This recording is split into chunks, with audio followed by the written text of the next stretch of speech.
So the Luka Doncic disrespect needs to stop. And I mean needs to stop. And this has got me back on this channel. It's got me back uploading on this channel. And if you guys are wondering, you're like, oh, where have I been like in terms of consistency for the last while? And I'm like, oh yeah, I'll come back. And I think I've uploaded maybe 10 videos in 2026. Where I have been for the first 3 months is basically when I was uploading a lot, I was in this house. I then moved back with my parents, had a bunch of other things to do, and now I don't. So hopefully we'll be back consistently on this channel. If not, I'm still going to be talking, I will be talking about the playoffs, the draft, free agency, March Madness, things like that. But the Luka Doncic disrespect needs to stop. I mean it. It needs to stop. It is getting absolutely ridiculous. It's getting ridiculous. We're now at a stage where everybody is, when we're talking about Luka, everyone all of a sudden is like, oh, looking for reasons to not give him MVP. We have never done that before with a player who has never won an MVP. There's been plenty of times we've seen players who have won 1, 2, 3 MVPs. And then when that has happened, people look for reasons to not give them MVP. That has happened. Like, I don't want to go out there and say that is something that's never happened. It's a phenomenon that's never happened in the history of basketball, because that is just objectively not true. That is not true at all. There have been plenty of players over the years that have that people have said I've looked for a reason to not give them an MVP. However, it has never happened. This has never happened for a 0-time MVP. And it's this weird thing where it's like, oh, but like, look at the defensive rating. Defensive rating is a fucking team stat. Defensive rating is a team stat. People are using team defensive stats against Luka Doncic. I'm flabbergasted. I'm baffled about what's going on. People are using team defensive stats against an individual. It doesn't make sense. It does not make sense. Not only that, like, where was the defense argument when Jokic was winning his MVPs? Where was the defense argument when, I'm not going to say Shea, because Shea obviously can defend. I just blanked and said Shea. Where was the defensive argument when Steph was winning his MVPs? Because I mean this. Luka Doncic is, in fact, a better defensive player than 2015 Stephen Curry. He is a better defensive player than 2015 Steph as an individual. 2015 Steph just played one of the greatest defensive teams of all time with prime Andre Iguodala, prime Klay Thompson, prime Andrew Bogut, and prime Draymond Green. It's one of the greatest defensive teams of all time. That basically meant that one of the weaker defenders of his era has, was able to be hidden. And you might be saying, oh, but like Steph Curry was a good team defender. Based on what? Okay, yeah, he got steals. So does Luka. But it's funny where it's like, if you, Luka Doncic is top 10 in the league in steals. But that doesn't matter to people because, we're seeing the lowlights of Luka on defense. But it's like, I've always said that. I'm like, okay, Luka, you're going to hold it against Luka and say he can't play defense, which, by the way, he's not the best defender in the world. But you're going to say he can't play defense and that the fact that he averages steals doesn't count because steals aren't defense. Okay.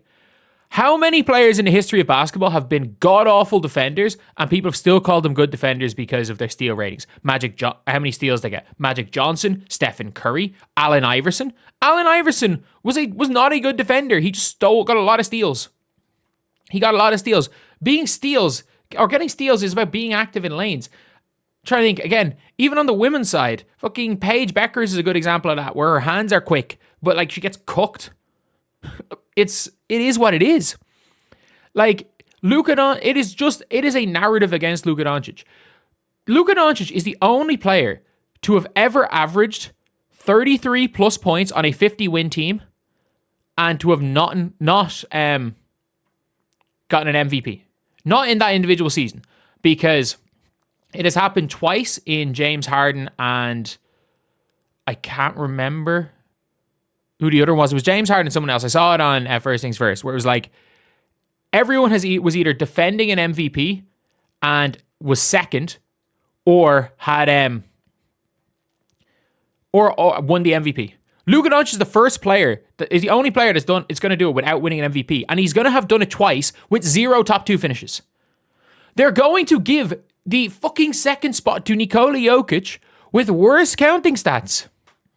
They're going to give Nikola Jokic with worse counting stats second in MVP, despite having a worse record. And by the way, you might be saying, oh, but like they won 50 games. They were the 5th seed. They won like one less game than Denver in 2024. He averaged 34, 9, and 9 and won one less game than Jokic and didn't get top 2 in MVP because of team record.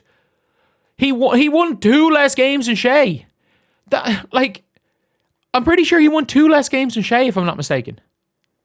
It was one of those years where every team was in the 50 win mark. No one had 60 wins. And maybe I'm wrong with that 2 less games, but it was within 5 games of Shea. He was within 5 games of Shea, and he lost out on even second place because quote-unquote winning matters. And now he's going to be the 3rd seed, whereas Jokic might be the fucking 6th seed for all we know. And it doesn't matter. He went down in MVP rating. He averaged 40 points for a month. And the team went 12-2. They were the best team in the NBA over the month of March. He averaged 40 points.